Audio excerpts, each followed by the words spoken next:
मांझी जी के 4 विधायकों के सपोर्ट से सरकार नहीं चल रही है। तो काहे के लिए रखा हुआ है साथ में?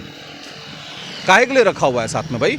हटवा दें भाई। मंत्री हैं, केंद्र में भी उनकी सरकार है, बिहार में भी सरकार है, और अगर 4 विधायकों को उनकी जरूरत नहीं है तो आकर कहे ना कि मांझी जी समर्थन आप वापस ले लीजिए, बोल दें। अदरगल बयानबाजी से मैं बार बार कह रहा हूँ, बचना चाहिए। इस तरीके के 4 विधायकों से सरकार नहीं चल रही है ना। नमस्कार, आप देख रहे हैं लाइव सिटीज़ में हूँ आपके साथ शिवम। इस वक्त हमारे साथ हिंदुस्तानी अवाम मोर्चा के राष्ट्रीय प्रवक्ता दानिश रिजवान हैं।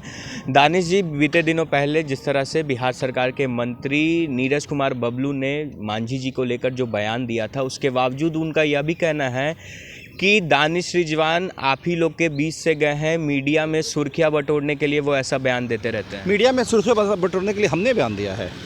उन्होंने बयान दिया था, उन्होंने सजेशन दिया था कि आदरणीय जीतन राम मांझी जी को राजनीति से संन्यास लेना चाहिए। मीडिया में बने रहने के लिए अनर्गल बयानबाजी पहले खुद करते हैं, और जब उनको ईंट का जवाब पत्थर से दिया जा रहा है तो कह रहे हैं कि हम मीडिया में बने रहने के लिए बयानबाजी कर रहे हैं। मेरा अनुरोध है उन तमाम नेताओं से एनडीए के कि जो इस तरह की बयानबाजी करते हैं कि आरोप प्रत्यारोप करना बंद कर दें। जीतन राम मांझी जी बिहार के माननीय पूर्व मुख्यमंत्री रहे हैं, इमामगंज से विधायक हैं, और आज के वक्त में सरकार के पास में विधायकों की तादाद कम है। 2 विधायक का देहांत हो गया और चुनाव प्रचार में हमें पूरी ताकत लगानी पड़ गई। तो अगर जीतन राम मांझी जी संन्यास से लेंगे तो उनके सरकार के ही 1 विधायक कम हो जाएंगे, तो फिर कहाँ के रहेंगे वो? और वो ये कह रहे हैं, उनकी एक मैंने बयान देखा कल कि संतोष मांझी जी भी रोड पर। अरे हम तो रोड के लोग हैं, मांझी समाज तो रोड के किनारे ही बसता है। हमें सड़क पे रहने में कोई फ़र्क नहीं पड़ता है। फ़र्क उनको पड़ता है जो आलीशान कोठियों में शुरुआती दिनों से रहे हैं। जब उनको कोठी से बाहर निकलना पड़ता है तब फ़र्क पड़ता है। हमें कोई फ़र्क नहीं पड़ता है। सड़क पर थे, सड़क पे हैं और सड़क पे रहेंगे, कोई अंतर नहीं पड़ता है। जो आलीशान कोठी वाले हैं ना, वो समझे कि उनका क्या होगा। नीरज कुमार बबलू का यह भी कहना है कि मांझी जी के 4 विधायकों के सपोर्ट से सरकार नहीं चल रही है। तो काहे के लिए रखा हुआ है साथ में? काहे के लिए रखा हुआ है साथ में भाई? हटवा दें भाई। मंत्री हैं, केंद्र में भी उनकी सरकार है, बिहार में भी सरकार है, और अगर 4 विधायकों को उनकी ज़रूरत नहीं है तो आकर कहे ना कि मांझी जी समर्थन आप वापस ले लीजिए, बोल दें। अनर्गल बयानबाजी से मैं बार बार कह रहा हूँ, बचना चाहिए। इस तरीके के 4 विधायकों से सरकार नहीं चल रही है ना। संख्या बल को जोड़ लीजिए। और मुझे लगता है कि नीरज सिंह बबलू जी माननीय मंत्री हैं, कम से कम मैथमेटिक्स का उनको ज्ञान होना चाहिए कि 4 विधायकों के बाद अंतर क्या पड़ेगा।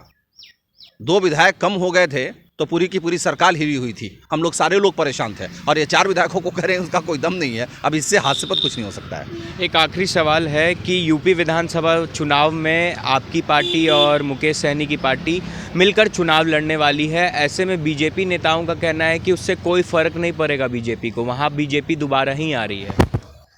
देखिए, एक निर्दलीय प्रत्याशी को भी लगता है जब तक रिजल्ट नहीं आ जाए तब तक उसको लगता है कि हम जीत रहे हैं। ये बेचारे को 10-15 ही वोट आए, सबको यही लगता है कि हम चुनाव लड़ रहे हैं तो हम ही जीतेंगे।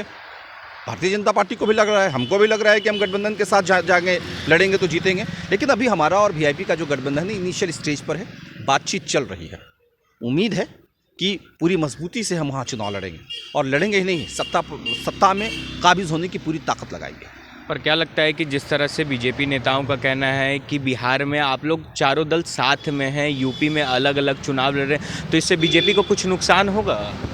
देखिए, हम किसी को नुकसान कराने के लिए चुनाव नहीं लड़ रहे हैं, हम जीतने के लिए चुनाव लड़ रहे हैं। और बिहार में जिन 4 दलों का गठबंधन है, अन्य राज्यों में नहीं है। अन्य राज्यों में अगर कोई भी दल ऑफर देता है तो हम लोग बैठ के बातचीत करेंगे। अब बिहार में जनता दल यूनाइटेड सरकार में थी, भारतीय जनता पार्टी के साथ गठबंधन, गुजरात में जाकर उन्होंने अकेले लड़ा है चुनाव। तो देखिए, बिहार का मतलब अलग है और देश स्तर का गठबंधन अलग है।